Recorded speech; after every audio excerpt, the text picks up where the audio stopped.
And at first it was like, okay, these insecurities are going to be hit first and foremost. When you decide to grow your business, all your insecurities are going to be hit first and foremost. When you decide to do your first live video or your reel or whatever you decide to do, like whatever insecurity you have, somebody's going to call that out.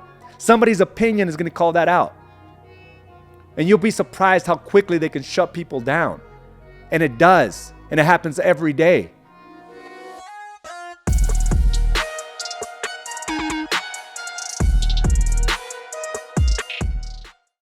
Thank you for joining me for this episode of Mindset Mastery. Go ahead and check on in, and I want to thank you for joining me today. I got a good valuable lessons that I learned from my 17-year-old regarding other people's opinions and how much it can actually affect us.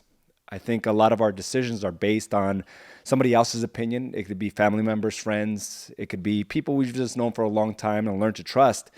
And part of us, understand that it's valuable, right, to have other people's opinions, but sometimes those same opinions hold us back. And even if they're not trying to hurt you, if they happen to say something about an insecurity we already have, it makes it more difficult to move forward. And this week is a huge week for us. We have a lot of things going on here at HQ. We have Rio coming in on Thursday to train on the framework of today's market, which is different from what it was 4 or 5 months ago. And, I'm just so proud to be able to bring individuals on board that give back, right? Give back to helping others grow their businesses. And that's exactly what Rio's doing. He's giving his insights, his secrets on how he frames his clients, buyers and sellers. And we also have the Big Money Brokerage event. People from all over the country are going to be flying into HQ, other brokerage owners. And this is my third one. And I can't tell you how happy I am, excited, pumped up, fired up, because this almost didn't happen because of other people's opinions. And now I'm on my third one. And it actually took me years before I got to launch this for the first time. And when I finally made the decision back in November, I figured, okay, nothing's going to stop me. I made the decision. I am going to put it on paper. I'm going to move forward. And it still took me about 6 months to actually get the ball rolling, right? My first one was in April. And then I've had, I'm going on my third now. But all of this almost stopped from moving forward because I was too concerned with what other people might say. You see, I found a lot of success on the things that I'm doing. And for me, it's always been the same song of, it's not just about business. It's about how we show up in all aspects of our life, right? To be powerful in everything we do. How we show up for ourselves and our health and our mindset, emotional state. How we show up for our family. What kind of drive and purpose we have behind us. How we show up as parents, as business owners. It's everything for me, right? And it seemed like a slow-moving process when I first started talking about this and really preaching it and living it since 2014. And I still remember the day. It was January 1st, 2014. I'll never forget when I made that decision that everything moving forward was going to be elite, was going to be different. I was going to be disciplined. It was a conviction that I had inside of me that I wasn't going to play small any longer. And I wasn't going to allow other people's opinions to slow me down. I was going to change. I was going to make decisions based on what's good for me first and foremost. Because I knew that was the only way I could show up more powerfully for everybody else. Which meant I had to distance myself from certain individuals, from certain opinions. But, we always say these things. And I've said it many, many times. And yet I still allow other people's opinions to penetrate my thought process. Now, it doesn't last long, but it's still there. And it's a conditioning process to realize that if we get sucked into that vortex of somebody else's opinions, especially when they call out an insecurity we already have, it's going to keep us there. And that's what it's intended to do, to keep you there. And, things with other people's opinions can be as minor as I remember when I was like 24 years old. I'm this gym guy, right? As soon as I'm done with my office job, there was a gym on the way back home, and I would stop there every day. And for me, I was always this like skinny kid growing up. In high school, I was so thin. I was a thin kid. I made my freshman basketball team, but after that, I didn't make anything else because I was just so skinny. So just imagine a 6'1" dude, right? 6'2", and I was probably weighed $120, $115. I was just this real skinny guy. And I always had these ambitions of gaining muscles, of filling into my frame. And, so early in my early 20s, that was part of my routine of just trying to get that confidence through building or lifting weight. And I did that for a long time, and I started to really feel that confidence. And I remember 23 or 24, I felt good about my progression. I put on some weight, started putting on some lean mass, and I felt good about myself. And I remember I walked into the gym one day, and I decided to wear like a sleeveless shirt, like a tank top. Okay, a tank top. And I've never worn anything like that before, but I felt good. I felt good about my progression. And I was still insecure about certain aspects of my body, but I decided, okay, I'm feeling good. I'm going to do this. I'm going to do this. And sure enough, like my worst nightmare came to fruition, right? Getting called out of something that I was already, not feeling so confident about. And I walk in, and there was this big bodybuilder dude. He says, "Hey, you look good, but you have no traps."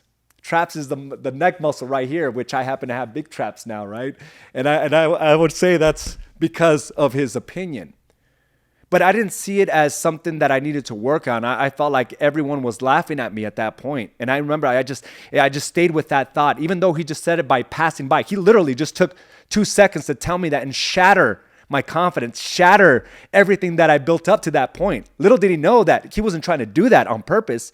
And your family doesn't try to do that on purpose, right? Your friends don't try to do that on purpose. And some of them, well, maybe they do, as a means to keep you there. But I don't think there was a malicious bone in his body, but he just called out my insecurity. And I was like, ah. And I remember from that point forward, I didn't wear another tank top to the gym for years.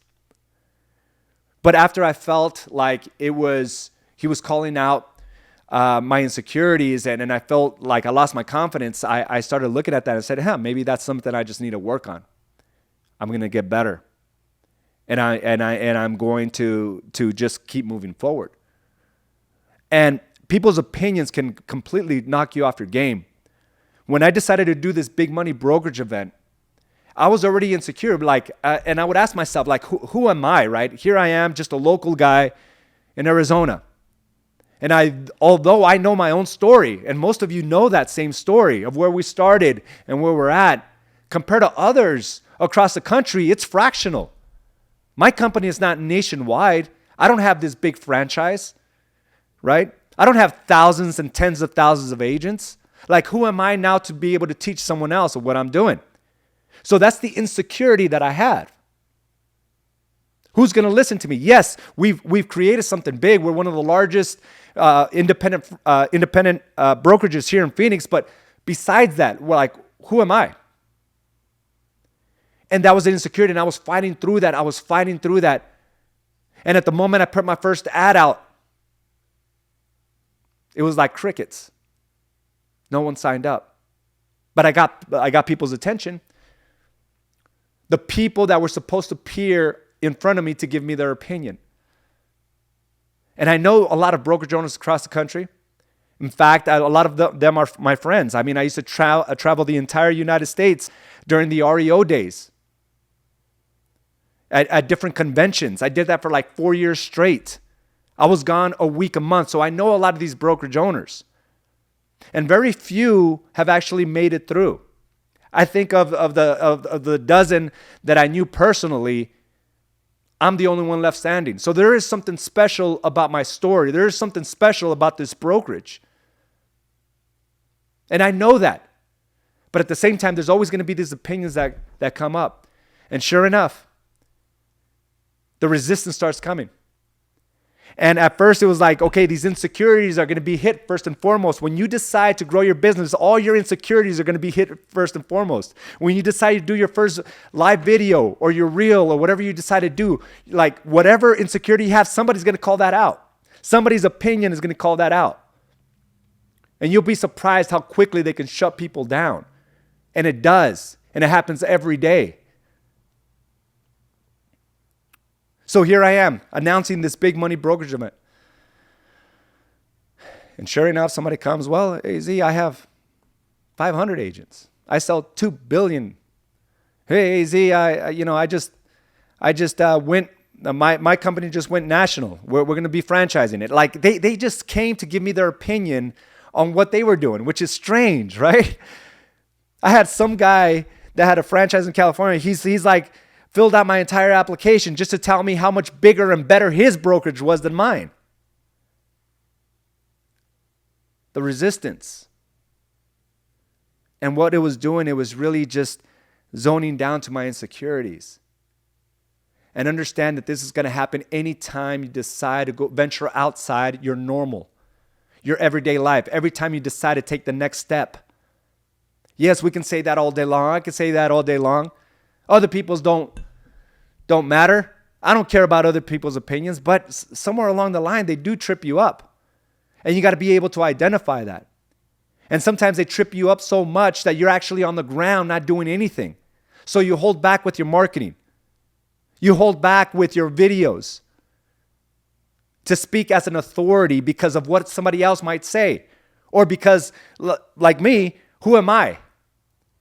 Who am I to talk about real estate? Who am I to talk about owning a real estate brokerage? But as I start looking at my journey, it's something special. As you start looking at your own journey, it's something very special. And it's out of the norm, especially if you keep moving forward. So coming into this new big money brokerage, we have people from Florida, California. I mean, it's East Coast, West Coast. We have different people coming in.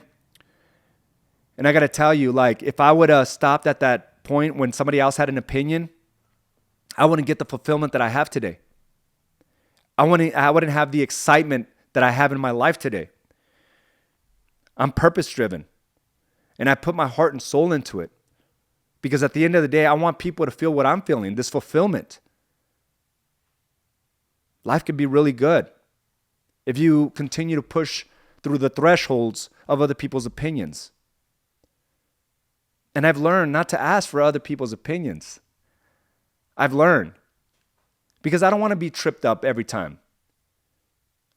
I want to just understand that if I have a vision, it's going to become my reality. And if I ask for somebody else's opinion, all it's meant to do is to alter my reality. It's a vision that I have. My job is to keep moving forward, and so is yours. But I do want to talk about how other people's opinions can completely leave you doubting yourself. And, you know, I have a 17-year-old daughter. I have a 17-year-old and a 13-year-old. And it's different, right? Today's life is different for our kids, very different. They're under intense pressure, especially when it comes to young girls. The pressure that they feel and what they see on social media. Suicide rates for young girls are through the roof because of the pressure of perfection that they have to be in, right? And just what they see all around them. They don't know which way to go. And I talked about this earlier this year about my daughter making a decision not to move forward with club volleyball. And this has been a passion of hers since she was a little girl. I mean, since she was in 4th grade. And she made a really tough decision to stop playing club volleyball. And I didn't realize how deep it actually affected her until she shared this with me. And I want to go ahead and share this with you. And it has to do with other people's opinions. But it also has to do with having the right people speaking positivity to you, speaking to your ear, having faith in something greater than you. I'm going to go ahead and read this. And I do want to share this with you. And it hit me to the core. I'm going to try to do this without shedding a tear. Because I just see her as so wise at such a young age, which in contrast, like I don't think I had this depth of knowledge or experience until I was like 35 years old. When I decided to dig deeper. And here she is at 17. And she called it, change is not always easy. So I want to go ahead and read this to you, but I want you to keep something in mind. How does it apply to you and your current situation? Whether it's in business, with your family, with your health, just apply it to your own life. And just listen as I read through this. And again, just bring your own examples into this. Change is not always easy. Why isn't anything working out for me? Another bad day. Negative thoughts overrule my mind and my life throughout high school. It all started when not making the exact volleyball team I wanted. It planted a seed of doubt in my mind. I felt like I didn't know how to play and that I needed reassurance in my volleyball skills. The only thing I could think about at the moment was about everyone else was thinking. She's not good enough to be on the team. She makes too many mistakes. I made up fake scenarios in my head of the possible things people were saying. Looking back, I never once thought about myself, how I felt, and what I was going to do about it. From 4th grade all the way into my junior year, I revolved my entire life around volleyball. Nothing but volleyball. My plan since I was a kid was to play volleyball on the best teams and get recruited to play in college. Unfortunately, that's the plan I had in mind, not what God's plan was for me. During this time, I became frustrated with myself, school, volleyball, and just about everything that was happening. I doubted my abilities. My confidence was completely torn, and I just wasn't the Abigail I used to be. The seed in my mind began to grow. I used to look forward to practicing, playing with my friends in a very competitive environment, but I just was not competing. I was afraid to make mistakes. I knew that I needed to do something about my situation. I listened to podcasts about mental health, wrote in a daily journal, and I began to go to church. I carried all my emotions inside and didn't want to ask for help, but I really needed it. I was drowning in self-doubt. I had deep talks with my parents every night about how I can fix my situation that was going on in my head. The only solution we narrowed down to was taking a step back from volleyball. Hearing this made me want to explode into emotions. The only thing I could think about was what everyone else was going to think about me. They were going to think that I was quitting volleyball. Thinking back, I wish that this wasn't my thought process. I don't need to make life decisions based on what other people think about me. The concept of making decisions for myself was something that was hard for me to wrap my head around. My parents always told me if I do things based on other people's opinions, it's going to be hard. It's going to be a hard life. Well, they are right. Making tough life decisions is something we all have to face at one point. It's not their life. I put a pause on club volleyball. I picked up new activities and extracurricular activities like student council, being a leader on my school's Kids Kingdom mission trips, and got into photography and video editing. I also began to attend Gateway Bible Church, and my relationship with God grew tremendously. I put more faith in His path for me, and I learned how to control the negative thoughts and my emotions I might have through tough days. Making big decisions in life is not always easy, but it takes time, patience, and courage to overcome these obstacles. So the first time I read this, I couldn't stop from tearing up. Here's this this young human, 17 years old, completely caught up in her own emotions, right? And caught up in what other people's may think.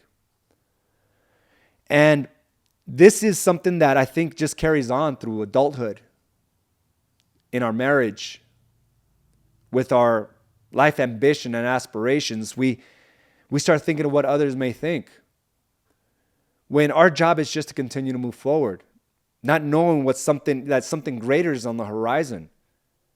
And we're not meant to stop. We're not meant to just give up. We're meant to pivot.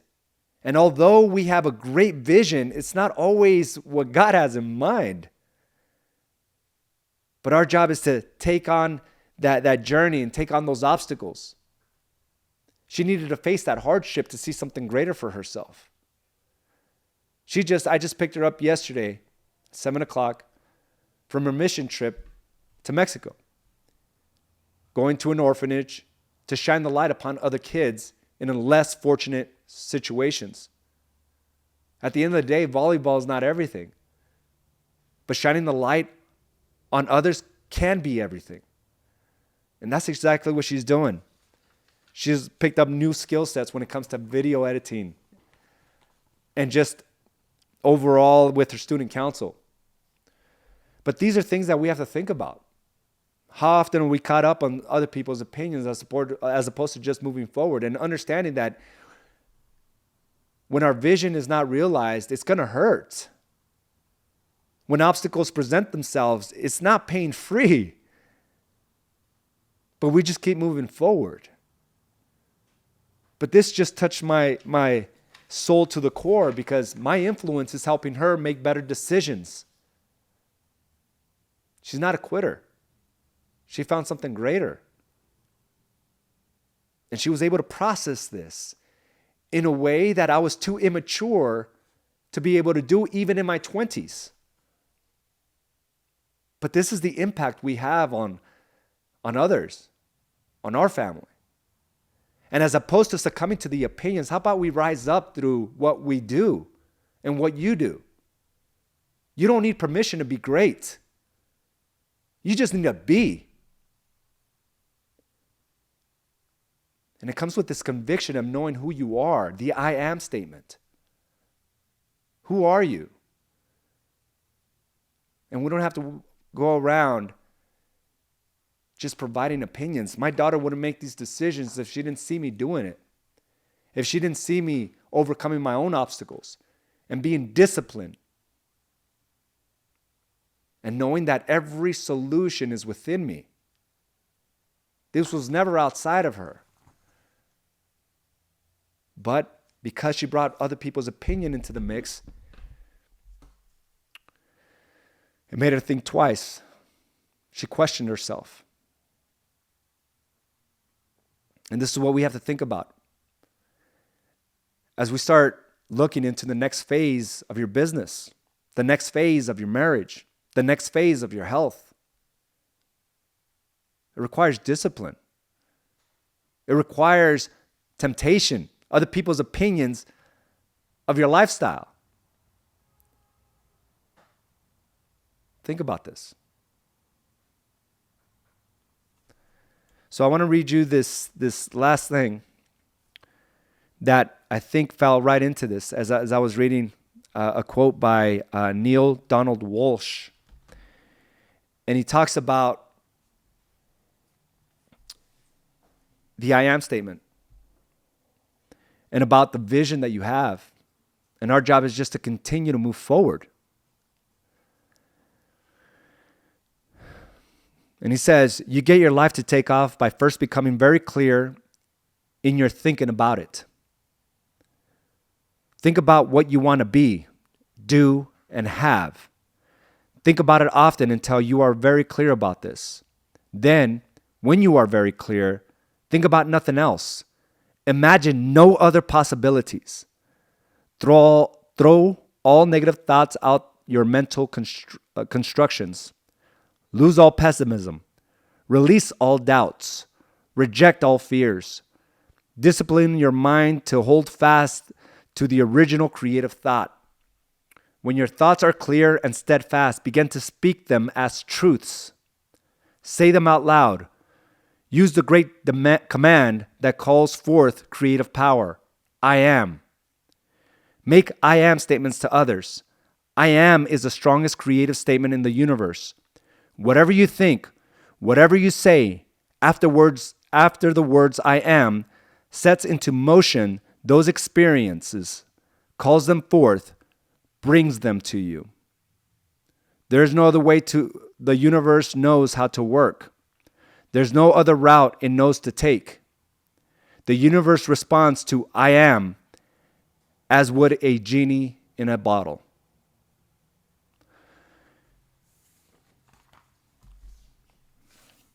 So I hope that this inspires you to go into that vision, into those thoughts that you have for yourself, and realize that opinions will come your way. But with this conviction of I am, and that you are the holder of solutions. And your job is just to continue to move forward. Because I could only imagine now if I would have just succumbed to not holding these big money brokerage events. It's really pushed me to the core of who I needed to become as a business owner, as a marketer, as a father, as a businessman. These are things that I brought upon myself to improve myself and also bring the light upon others. So what is it that you're going to do today? What is it that's going to push you outside of your comfort zone? The game is about leveling up. The game is about continuing to move forward. So let's go. So thank you for joining me for this episode of Mindset Mastery. I got some comments here that I want to go ahead and read, and I want to thank you for joining me. You have many things you could be doing today, but you're here with me. And I'm hoping that this inspired you to make those decisions that will benefit you and your family and those around you. We got Jermaine on the call. Thank you for joining. Isaiah, amazing reflection and perspective from a young lady. Not an easy decision to make. It was tough. And I saw her in her own, her world of hurt. And I didn't realize this was going through her mind and just the amount of pressure that she has to face. And I'm just glad that we're able to set the example that regardless of whatever comes our way, our job is just to keep moving forward, regardless of how painful and how much against our original vision it is. And I love the fact that she says, just because I had a plan doesn't mean it was God's plan. And the faith that our job is just to get up and go, dust ourselves up and just go. And she's found greater purpose, something bigger than just volleyball. She's shining the light upon other kids, an orphanage in Mexico. She's involved with her yearbook. She's on student council. And she's a happy kid. But she would have never found that if she just didn't keep going. Sometimes we learn from our children and journey in life. Absolutely. I'm sharing this with my 19-year-old son who is struggling with direction. Thank you. I appreciate that, Angela. Children are the best teachers. Absolutely. They'll mimic what we show them. And, our job is just to show up powerfully. Understand that when we shut down, it goes far beyond just us. When we're not in the right state of mind, when we're unhappy, when we're afraid, when we're frustrated, you're not the only one going through that. Your entire household feels it. And they will respond to their hardships the same exact way. So be the example. This is what our job is, regardless of how old our kids are, regardless of who we have in our lives, even our friends. They'll gain courage from your courage. Family members will gain confidence through your confidence. We're the leaders. You're the leader. Happiness doesn't come from others. It comes from within. Thank you for sharing that, Carolyn. And thank you again for joining me for this episode of Mindset Mastery. Have a great day, and I will talk to you soon. Bye now. Thank you for joining us for this episode of Badass Agents Podcast, brought to you by AZ & Associates and Do the Work Coaching and Consulting. You can watch this and other episodes by subscribing to our channel on YouTube or by visiting us directly at badassagents.com. And of course, you can listen to this episode and many others on your preferred podcast provider.